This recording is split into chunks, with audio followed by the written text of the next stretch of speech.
ವರಮಹಾಲಕ್ಷ್ಮಿ ಪೂಜೆಯು ಸಂಪತ್ತು ಮತ್ತು ಸಮೃದ್ಧಿಯ ದೇವತೆಯಾದ ವರಮಹಾಲಕ್ಷ್ಮಿಯನ್ನು ಪೂಜಿಸಲು ಮೀಸಲಾದ ಒಂದು ಪ್ರಮುಖ ದಿನವಾಗಿದೆ.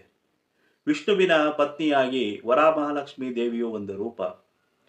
ವರಮಹಾಲಕ್ಷ್ಮಿಯು ಕ್ಷೀರಸಾಗರದಿಂದ ಬಂದಿರುವುದರಿಂದ ಕ್ಷೀರಸಾಗರವನ್ನು ಹೋಲುವ ಮೈಬಣ್ಣದೊಂದಿಗೆ ಒಳ್ಳೆ ರೀತಿಯ ಬಣ್ಣದ ಬಟ್ಟೆಗಳನ್ನು ಧರಿಸಿದಂತೆ ಚಿತ್ರಿಸಲಾಗಿದೆ.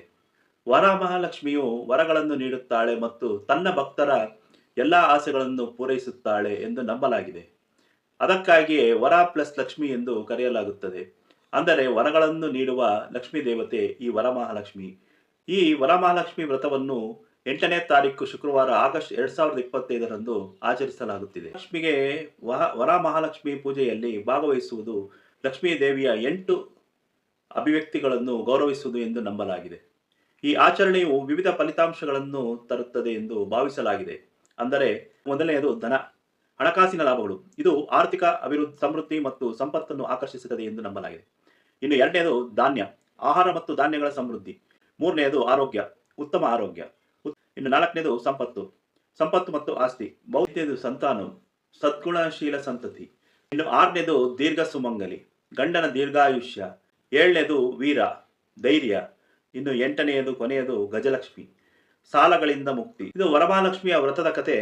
ಒಮ್ಮೆ ಪಾರ್ವತಿ ದೇವಿಯು ಶಿವನನ್ನು ಕುರಿತು, ಸ್ವಾಮಿ, ಪುರುಷರಿಗೆ ಮಾತ್ರವಲ್ಲದೆ ಸ್ತ್ರೀಯರಿಗೂ ಸುಲಭವಾಗಿ ಆಚರಿಸಬಹುದಾದ ವ್ರತವೊಂದನ್ನು ಹೇಳಿಕೊಡಿ ಎಂದು ಕೇಳಿದಾಗ ಶಿವನು ವರಮಹಾಲಕ್ಷ್ಮಿ ವ್ರತವನ್ನು ವಿವರಿಸುತ್ತಾನೆ. ಒಂದು ಊರಿನಲ್ಲಿ ಚಾರುಮತಿ ಎಂಬ ಸದ್ಗುಣಿ ಸ್ತ್ರೀ ವಾಸಿಸುತ್ತಿದ್ದಳು. ಅವಳು ಪ್ರತಿದಿನ ಲಕ್ಷ್ಮೀದೇವಿಯನ್ನು ಭಕ್ತಿಯಿಂದ ಪೂಜಿಸುತ್ತಿದ್ದಳು. ಒಂದು ದಿನ ಲಕ್ಷ್ಮೀದೇವಿ ಚಾರುಮತಿಯ ಕನಸಿನಲ್ಲಿ ಬಂದು, ಶ್ರಾವಣ ಮಾಸದ ಶುಕ್ರವಾರದಂದು ನನ್ನನ್ನು ವರಮಹಾಲಕ್ಷ್ಮಿಯಾಗಿ ಪೂಜಿಸು. ಈ ವ್ರತವನ್ನು ಆಚರಿಸುವುದರಿಂದ ನೀನು ಮತ್ತು ನಿನ್ನ ಕುಟುಂಬವು ಸುಖ ಸಮೃದ್ಧಿಯಿಂದ ಬಾಳುವಿರಿ ಎಂದು ಹೇಳುತ್ತಾಳೆ. ಚಾರುಮತಿಯು ಸಂತೋಷದಿಂದ ಲಕ್ಷ್ಮೀದೇವಿಯ ಮಾತಿನಂತೆ ವ್ರತವನ್ನು ಆಚರಿಸಿದಳು. ವ್ರತದ ಆ ಮಹಿಮೆಯಿಂದ ಚಾರುಮತಿಯ ಮನೆಯ ಸಂಪತ್ತು ಮತ್ತು ಸಮೃದ್ಧಿಯಿಂದ ತುಂಬಿ ಹೋಯಿತು. ಊರಿನ ಇತರ ಸ್ತ್ರೀಯರು ಸಹ ವರಮಹಾಲಕ್ಷ್ಮಿ ವ್ರತವನ್ನು ಆಚರಿಸಲು ಪ್ರಾರಂಭಿಸಿದರು. ಅವರೆಲ್ಲರೂ ವರಮಹಾಲಕ್ಷ್ಮಿಯ ಅನುಗ್ರಹದಿಂದ ಸುಖಶಾಂತಿ ನೆಮ್ಮದಿಯಿಂದ ಬಾಳಿದರು. ಶಿವನು ಪಾರ್ವತಿಗೆ ಈ ಕಥೆಯನ್ನು ಹೇಳಿ, ಈ ವ್ರತವನ್ನು ಆಚರಿಸುವುದರಿಂದ ಸ್ತ್ರೀಯರು ಸಕಲ ಭಾಗ್ಯಗಳನ್ನು ಪಡೆಯುತ್ತಾರೆ ಎಂದು ಹೇಳುತ್ತಾನೆ.